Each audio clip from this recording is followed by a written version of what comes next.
Il y a Souleymane Traoré, donc notre fondeur, qui remplace Kossi. Qui Kossi fait une exposition au Canada. Bien désolé de ne pas pouvoir nous rejoindre. Valérie Detève, c'est quelqu'un d'autre qui va la remplacer. Alors l'association ACED Metalia est née, je dirais, bien après la fermeture du site. Lorsque tout le site a été démoli.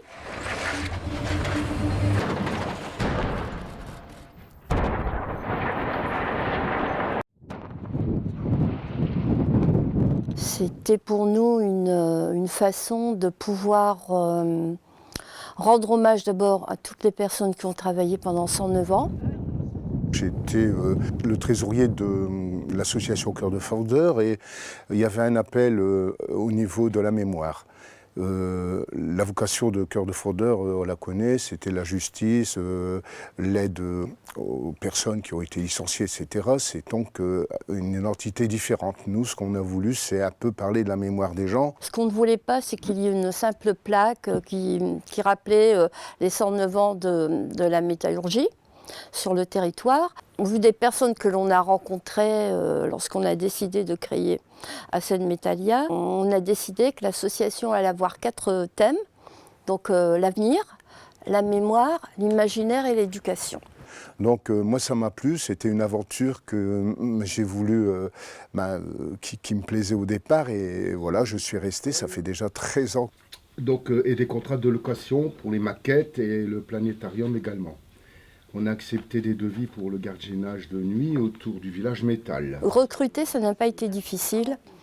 Tout le monde est venu bénévolement. Tout le monde avait la même idée qu'il fallait qu'on ait quelque chose derrière nous. Moi, je suis rentré là-dedans peut-être un an après, quoi. Je travaillais sur le site et puis je passais souvent boire le café avec Bernadette et tout ça quand j'allais travailler. Et puis elle m'a dit, tu veux pas y intégrer? Je dis, il n'y a pas de problème parce que moi, je chine beaucoup. Alors pour l'association, il faut quelqu'un qui puisse trouver les objets, tout ça. Alors c'était mon rôle, quoi.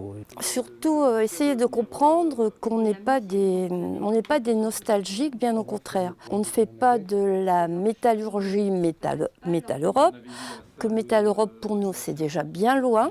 On s'appuie sur notre passé pour pouvoir parler de l'avenir, quoi. Alors de mon côté, j'ai contacté l'association Les Élans. Ouais.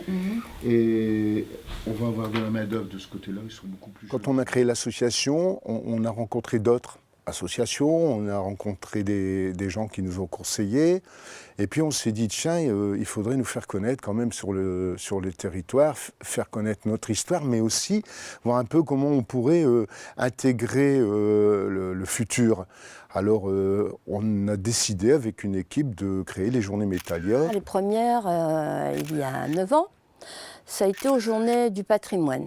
Qui se sont pour la première fois déroulées au château, l'ancienne demeure du directeur, donc sur le site de Métal Europe même.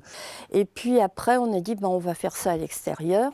Donc on a toujours pris un thème qui est lié au métal. Et c'est surtout pour montrer et faire connaître que le métal, les gens l'utilisent tous les jours, mais c'est également valoriser les métiers qui tournent autour du thème choisi. Et là, on a commencé à avoir un succès populaire, on va dire. Bien sûr, les journées se sont succédées, enfin les années plutôt. Et puis on est rentré dedans, maintenant c'est comment s'y prendre. Tandis qu'au départ, on était un peu perdus, quoi. Mais maintenant, vu qu'on sait comment s'y prendre, on sait déjà les préparer avant. On fait partie du réseau Procitec, on a d'autres réseaux. Et c'est comme ça que notre expérience nous permet tous les ans de pouvoir monter en puissance. Là, il y en a 25, donc de l'autre côté, ça fera 50 affiches. La matcha? Oui.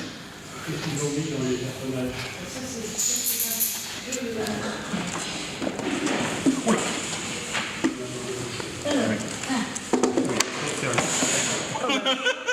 Généralement, on part tout le temps sur un thème, une exposition affiche. Et puis après, ce que l'on met en parallèle, c'est les objets, c'est des films. Après, il faut évidemment calculer les acteurs, les artistes, les intervenants. Il faut les contacter, savoir où on va se situer. Ça, c'est un travail important parce qu'il Il faut amener également les gens qui sont intéressés par le sujet, mais de l'extérieur. Moi, je fais des recherches sur les brocantes, tout ça, pour dire que quand on expose, il faut avoir des objets pour exposer, puis pouvoir expliquer de ce que c'est les objets. C'est un travail très long pour 15 jours d'exposition et de journée Métallia. Il y en a 15 jours évidemment en exposition et 2 jours pour le grand public, parce qu'on reçoit le public, mais aussi les écoles. C'est un grand. On va aller jusqu'au bout. On va poser ton manche. Allez. Ouais.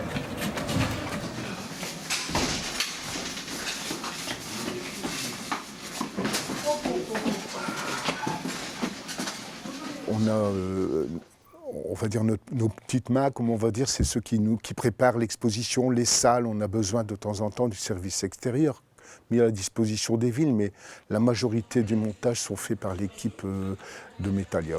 Pratiquement les mêmes qui montent le truc, hein, tous les gens que vous connaissez vous-même, des gens que vous avez déjà côtoyés. Ah ouais, heureusement, parce qu'on ne compte pas sur les autres. Hein. Il n'y a personne qui vient nous donner un coup de main. Tout est fait de nous-mêmes. Hein. Tout est fait maison, comment vous dire. Il y a Pierre Guilbert ensuite et Jacques Ouzet qui, eux, définissent un plan, un planning, voient un peu la salle, étudient un peu comment ça va être placé. Et le jour où on est à la salle, ça démarre, quoi. Comme par exemple, cette année avec la fusée, ça n'a pas été une petite affaire parce qu'elle était un peu trop grande.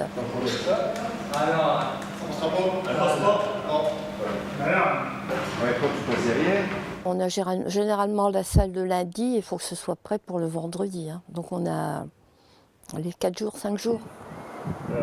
Faites attention, entrez un par un.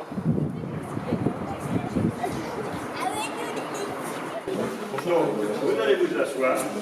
Je vais vous expliquer un petit peu comment on va travailler ce matin. Une fois que tout est mis en place, donc on contacte les différentes écoles, surtout Courcelles, Noyelles, Dourges et Vins. On leur explique un peu ce qu'est le métal, ce qu'est un minerai. On leur explique un peu le but de l'expo. Et puis quand ils posent des questions, on essaie de répondre à ces questions et savoir ce qu'on dit. Parce qu'ils ne vont pas dire, faut pas raconter n'importe quoi aux gamins, parce qu'après ils se disent. Mais on leur explique quoi, à peu près ce qui se passe dans l'exposition. J'aime bien, moi. Ouais. Ça nous change, hein. Ça nous change. Rester chez soi, on entend comment faire, enfin pas instruire, mais communiquer notre savoir aux gamins, quoi. Vous allez écouter et voir, et après vous avez beaucoup d'affichage, avec toujours beaucoup de photos, d'illustrations. Et on s'aperçoit que d'année en année, on a toujours des expos de plus en plus, qui prennent de l'importance, qui ont un niveau beaucoup plus élevé que la première que l'on a fait. On présente tout ça aux instituteurs, comme ils ont l'habitude également de venir, donc ils sont très friands de ces journées Métallia. Ce qui nous intéresse, c'est de pouvoir sortir de la classe pour pouvoir apprendre.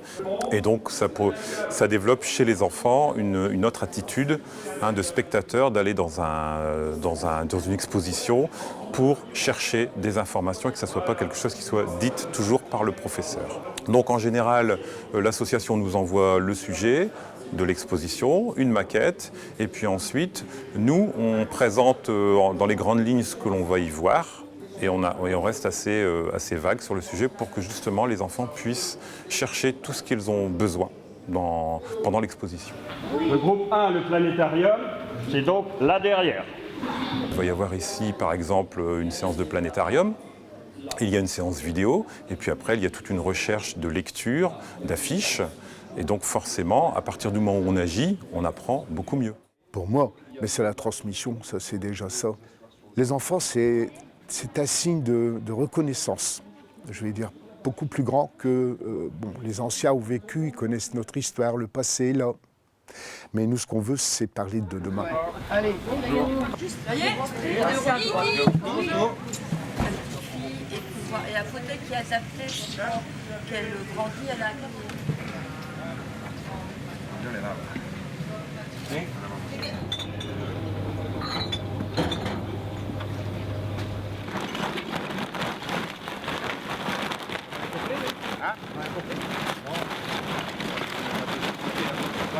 On est aidé par les élans aussi. C'est une association que Jean-Claude connaît très bien. Et ces gens-là viennent nous aider pendant toute la durée des journées Métallia. On ne va pas paniquer, il faut qu'on soit bien en route. Je vous allume des jolis feux. Ça va le faire.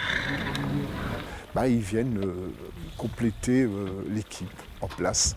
Mais eux, ils préparent tout ce qui est nourriture, enfin tout ce qui est autour. Là, toi, t'as besoin de quelque chose de lourd. Tu te mets là. Il y a la maison Midia qui est là. Toi, tu te mets là. Tu te mets là. Ensuite, on accueille le village métal. C'est une journée avant les jours J des journées métallières qui durent 2 jours, le samedi et le dimanche. Là, on accueille les artistes, les créateurs, les sculpteurs, les forgerons. On prépare leur placement. Le village, c'est Pierre qui fait les plans. Pierre Guilbert. C'est lui qui fait les plans, puis après il nous dit, bon voilà, tel endroit il y aura telle chose, tel endroit il y aura telle chose, et c'est lui qui fait tous les plans. Et quand les gens viennent pour exposer, on leur dit, tel endroit c'est votre place. Voilà.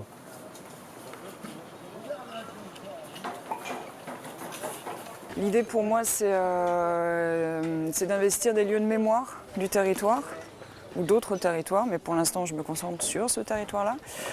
De repérer ces lieux, de m'y rendre avec des supports métalliques pour réaliser des empreintes in situ de ces lieux. Voilà, il y a quelques réguliers de l'événement qui sont là tous les ans et que je recroise. Là, on est complètement sur le territoire avec des gens qui travaillent sur le territoire, qui investissent leur temps sur ce territoire-là. Donc oui, il y a quelque chose du bassin minier, forcément, qui ressort. Ça avance super vite, mais par contre c'est encore super cher. L'exposition, on peut dire qu'elle pourrait être permanente. On n'a pas de locaux, donc on transporte tout ce qu'on a comme objet, affiches pour exposer, et selon le thème, les nouvelles affiches qui arrivent. On demande leurs besoins, évidemment. Ils ont une fiche, leur table, leurs panneaux, tout ce qu'ils ont besoin pour accueillir leur public indépendamment. Depuis une dizaine d'années, j'anime des séances de planétarium. Et l'an dernier, il y avait les journées de la science de Lens-Liévin. Et il n'avait pas d'animateur pour le planétarium. Il cherchait un bénévole pour animer le planétarium. J'étais disponible, donc je l'ai fait. Et par hasard, je me trouvais auprès d'Accès de Métallia. Donc ils ont trouvé ça vachement sympa et intéressant. Ils m'ont demandé si je pouvais venir cette année. Donc depuis une semaine, là, je suis ici avec eux. C'est très sympa. C'est une bonne équipe dynamique. Et voilà comment s'est fait la rencontre. La liaison, le faire venir au planétarium, c'était une bonne idée parce que toute la chaîne chimique de nos produits, et en particulier les métaux lourds et les métaux rares qui sont évoqués ici, naissent dans l'explosion des étoiles monstrueuses. Donc c'était intéressant de faire la liaison entre les métaux rares, les métaux en général, et puis leur origine dans les étoiles. El gobierno franquista empezó a... nuestro pueblo dio nombre a la empresa que tuvo un nivel mundial, que era la primera productora mundial de plomo.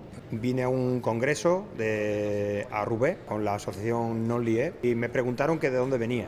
Yo dije que era de Peñarroya, Pueblo Nuevo, y hubo una persona que vivía aquí y que dijo, y se le encendió y dijo, Peñarroya,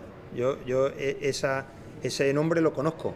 Yo conozco gente que ha trabajado en una empresa que se llama Peñarroya, y en ese momento me di cuenta de que la dimensión de Peñarroya era una dimensión mundial o europea. Nos pusimos en contacto y preparamos un hermanamiento entre estas, y hoy en día pues seguimos compartiendo experiencias, porque creo que nos enriquecen a los dos, puesto que defendemos el mismo objetivo.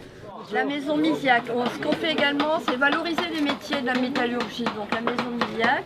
C'est vrai que chaque année maintenant on vient, ça fait 3 ans, c'est la 3e année qu'on vient, 4 ans, ouais, 4e année. Ouais. On est installé depuis 11 ans. Donc notre père est un ancien métallo, bien sûr. La présidente, bien sûr, elle reçoit les officiels, moi je l'accompagne, il y a la réception, il y a l'inauguration. Donc il fait la même chose qu'aussi, il a son four qui est différent. Des fois, je fais les animations devant les écoles, devant les mairies, c'est goudronné. Donc je prends ça, j'ai une plaque, je mets en dessous. Quand on a un Cossi qui demande aux gamins de faire des petites pièces, les gamins aiment bien ça, tourner la roue, pour alimenter le four. Ça, c'est sûr, on essaye qu'il y ait quand même des animations, voilà, que ce soit pas plat, mais que ce soit animé. Je fais du plomb, Métallia voulait que je présente du plomb, donc là sur le stand je présente du plomb. Il y a la visite de chaque stand, la visite de l'exposition, Et puis donc chacun est à sa place, on peut dire. Il y a, on va dire 27 personnes qui sont là pour accueillir le public. Alors je vous remercie tous d'avoir accepté notre invitation. Voilà. C'est un moment convivial, c'est une réunion de toutes les personnes, des anciens de Metal Europe, des gens de quartier, des autres associations, des gens qui apprennent à nous connaître au fur des années. Alors on les retrouve et c'est vraiment une communion. Et puis la diversité de l'exposition et des artistes, on va dire des créateurs, des artistes, c'est quelque chose où les gens adhèrent parce que l'artiste est là, forme sa pièce, mais il intègre le public. C'est-à-dire que le gars qui vient faire une statue, il va la faire sortir par une personne, par le public qui assiste à l'événement.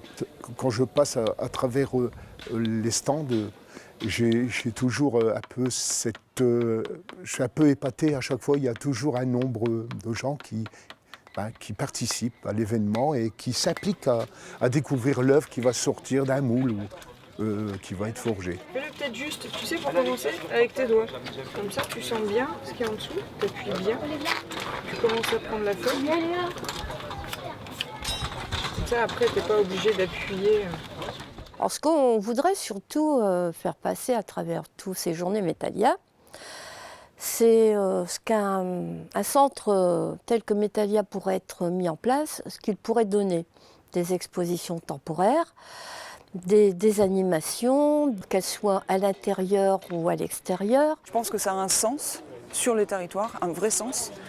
Que c'est une mémoire à préserver aussi, pour l'emmener aussi ailleurs. Creo que están haciendo una labor muy importante, que es una labor también muy necesaria, una labor que alguien tiene que hacer. Eurométaux, peut-être un petit mot pour vous expliquer ce que c'est. Nous représentons l'industrie européenne des métaux non ferreux. En tant que représentant de l'industrie européenne des métaux, Metal Europe était un membre de l'association européenne. Et après la faillite de Metal Europe, le hasard a fait qu'un jour j'ai été en contact avec ce projet Metalia, qui m'a séduit par son côté à la fois positif, optimiste, peut-être aussi un petit peu naïf au départ, et j'ai souhaité lui apporter mon soutien.